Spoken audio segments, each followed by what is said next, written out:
திமுக வந்து அவங்களுக்கு பயம் வந்துச்சுன்னா யார் வேணாலும் அவங்க வந்து ஒரு குற்றம் சாட்டுவாங்க. இதே திமுக வந்து பல விஷயங்கள் பண்ணியிருக்கிறாங்க. அந்த ஒரு குற்றச்சாட்டுகள் வந்துச்சுன்னா வெறும் குற்றச்சாட்டுகள் ஆதாரத்தோட குற்றச்சாட்டுகள் இருக்கு. இது எல்லாத்துக்கும் பதில் திமுக கிட்டயும் இல்ல, மாண்புமிகு முதலமைச்சர் ஸ்டாலின் அவர்கள் கிட்டயும் இல்ல.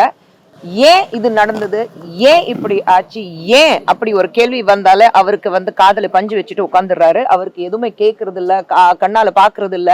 அப்படியே ஒரு மியூட் மோட்ல போயிடுறாரு.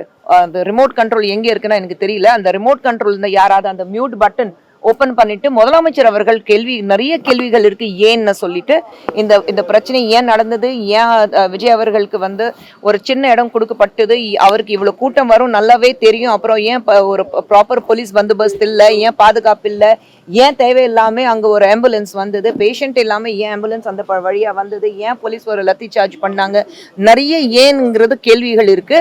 ஆனா எந்த கேள்விகளுக்கு முதலமைச்சர் அவர்கள் ஒரு மியூட் மோட்ல போயிட்டு ரிமோட் கண்ட்ரோல் யார் கையிலையும் கொடுத்துட்டு அவர் மியூட் மோட்ல போயிட்டாரு, பதில் வராது.